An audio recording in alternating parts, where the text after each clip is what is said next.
Saya juga merujuk pada hari ini muslimat dirahmati Allah pada kitab di balik tabir kematian. Bukan tajuk mana. Ada sahabat kita tanya, Ustazah guna buku ni ke hari ni? Tak. Saya cuma nak ambil ayat Quran yang ada di dalamnya.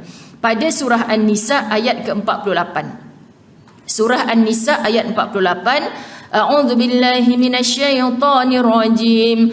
Innallaha la yaghfiru an yushraka bih wa yaghfiru ma duna dzalika liman yasha'.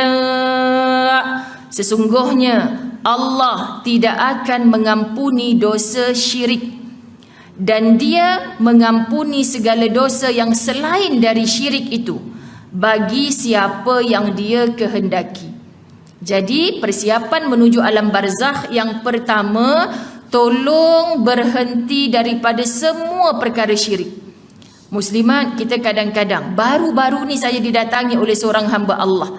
Ustazah, saya takut. Ustazah, saya ni masa umur 20-an, anak baru seorang, saya dah buat perkara syirik. Syirik apa ni kak? Saya takut Ustazah, mak saya yang suruh saya buat perkara syirik. Sebab ketika itu suami saya panas baran sangat-sangat. Jadi mak saya kesian kat saya. Mak saya suruh pakai alat ni bla bla bla bla, buat macam ni kat suami saya. Kan kita ni sebenarnya banyak lagi kerja lain. Tak sempat nak dengar daripada zaman umur dia 20-an sampai sekarang dah umur 50 lebih. Kalau dia cerita semua jenuh lah Ustazah muslimat. Jadi saya tanya satu je, sekarang buat lagi ke tidak benda tu? Tak buat lama dah Ustazah. Faham tak muslimat? Dia dah berhenti lama. Dosa, bila kita tahu benda tu dosa, lebih-lebih lagi dosa syirik, tahu dah, terus stop. Taubatan nasuha, tak nak buat lagi dah. Bila akak berhentinya? Lama dah. Masa anak kecil-kecil lagi lama, akak tak nak buat, akak terlibat dengan dosa syirik ni. Okey, berhenti, stop. Tapi sekarang tengok, ni meremang bulu roma nak cakap. Bila kita melakukan satu dosa yang Allah murkai, muslimat, kadang-kadang dia tak payah tunggu selepas kita mati, yakni alam barzakh tu kita dapat hukuman, tapi atas dunia lagi telah dihukum oleh Allah. Ini maksud neraka yang diawalkan. Kenapa ya muslimat? Dia rasa tak tenang dengan dosa lama yang dia dah buat. Saya kata, kak, akak kata dah berhenti. Okey, habis dah cerita tu. Sekarang ni saya nampak akak orang yang beramal solehat insya-Allah. Tapi ustazah, dia jadi murung. Suami dia kata sekarang dia sakit. Anak-anak dia kata dah lama dah dekat setahun tak nampak mak dia senyum. Kenapa sampai macam ni? Lembik, lemah, dia tak boleh nak bangkit pun. Sebab dalam minda dia kata, Allah terima ke tidak dosa aku yang dulu yang aku dah bertaubat tu? Muslimat, kita akan jadi macam tu kalau kita nak cuba ambil kerja Allah. Faham maksud? Kita berdosa, tidak ada orang yang bersih dari dosa. Semua berdosa. Tak perlu canang-canangkan pada orang lain. Belajar cari ilmu macam mana nak stop, nak dapat kekuatan untuk stop benda yang dosa tu. Dan benda dosa ni bila kita stop, gantikan kekosongan lompong-lompong yang dulu penuh dengan dosa dengan amal solihat. Buat je, tahu benda baik buat, tahu benda baik buat. Datang, apa guna kau sembahyang? Dulu kau tu syirik kepada Allah. Bukankah orang syirik tu Allah tak ampunkan dosa? Ini permainan yang buat kita tak tenang. Itu berlaku kepada sahabat kita ni. Sebab tu dia jadi kemurungan. Kenapa saya nak cerita? Bukan kalau lepas ni Kak Teh datang, siapa Ustazah? Orang Ibnu Abbas ke? Memang takkan jawab lah muslimat. Memang takkan jawab. Tapi saya kata aku kena cerita ni pada masyarakat. Kesian kakak ni. Duk sembahyang datang bisikkan, kau sembahyang pun Allah tak terima sebab dulu kau buat dosa syirik. Kau tak cerita dekat laki kau. Akhirnya muslimat, dia bercerita kat suami dia. Suami dia daripada tak tahu jadi tahu. Dia nak tebus dosa. Ni yang paling kelakar sekali Ustaz nak cerita. Nak tebus dosa dia tu siap. Bang, saya nak hadiahkan abang. Abang kahwinlah satu lagi. Saya tak guna dah ni di sisi abang. Saya kata jangan offer-offer macam tu kak. Ustazah Zai sebut kan. Ni yang dengar ni orang lelaki juga. Orang tu elok je, jangan dia jolok sarang tebuan. Suami akak tu insya-Allah baik. Akak dah mengakui kesalahan. Ya, suami akak tak pernah. Akak dah siapkan dah seorang perempuan ni untuk dah nak nikah dah diorang. Suami akak moncong tak nak. Sebab nak bininya sihat, terpaksa, dipaksa kahwin oleh isterinya dengan perempuan baru. Faham ke tak faham? Tapi tengok macam mana syaitan sangat licik. Dah jadi, dah nak nikah dah aturkan pernikahan ni. Dia pula kata, bang tak payahlah nikah bang. Dah jadi macam orang gila tau muslimat. Saya kesian orang perempuan penuh dengan emosi dia sampai ke tahap macam tu. Akhirnya dia berlaku kemurungan, stres yang melampau. Saya pujuk dia, kak, akak ni takkan sihat. selagi mana akak biarkan hari-hari akak tanpa majlis ilmu. Wallahi sahabat, tolong jangan berhenti dengan majlis ilmu. Walaupun hari-hari kita mendengar ulangan yang sama. Sebab dengan ilmu kita dapat satu terapi. Walaupun kita tak tanya soalan tu, kadang-kadang satu tajuk yang tak ada kena-mengena kita nak ambil tahu, tiba-tiba ustaz tercakap benda tu. Betul lah ya Allah. Jadi kita macam dapat jawapan. Tak perlu cerita dosa silam kita kepada orang lain. Dan orang macam ni sebab dia nak sangat meraih simpati kononnya daripada Allah, dia bercerita. Jiran dia datang cerita, dulu saya buat dosa syirik kat suami saya. Akhirnya semua orang tahu.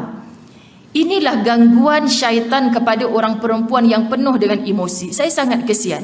Jadi bila kita tahu Allah tak ampunkan dosa syirik, di sana ada banyak ayat yang mengatakan jangan putus asa dari rahmat Allah.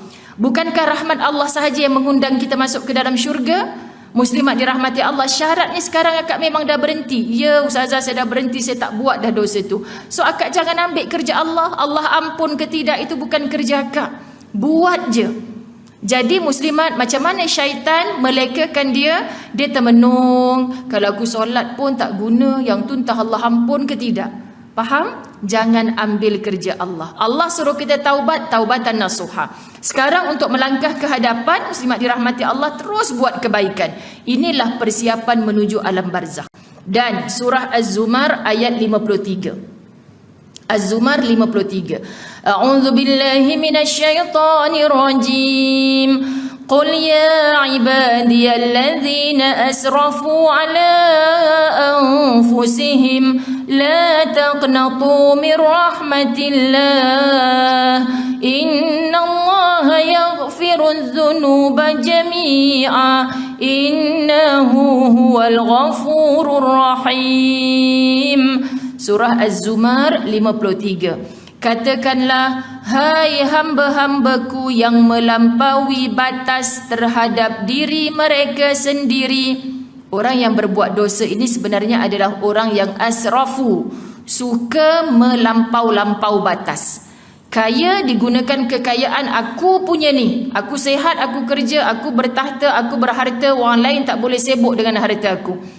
Ini dah melampau macam Fir'aun. Ini dah melampau macam Qarun. Ini dah ada sifat taghut. Yang Allah tumpangkan pada kamu tu ada sebab, bukan untuk bongkak, bukan untuk sombong. Jangan melampau. Jadi kalau kita sedar kita pernah ada sikap macam tu, berhenti terus. Sebab itu Allah pujuk kita, janganlah kamu berputus asa dari rahmat Allah. Dulu saya jahil ustazah. Saya tengking-tengking pembantu rumah saya. Saya tendang-tendang dia. Saya hantarkan kain yang dia tak lipat tu, saya sepak sampai kat muka dia. Ini berlaku muslimat. Sekarang buat lagi ke tidak? Tak. Semoga Allah ampunkan dosa saya. Dosa dengan manusia, kalau mampu telefon bibik tu dah balik mana dah ustazah tak tahu. Aku nak ziarah engkau, nak gembirakan keluarga engkau. Dulu aku banyak dosa dengan engkau. Jangan pernah malu.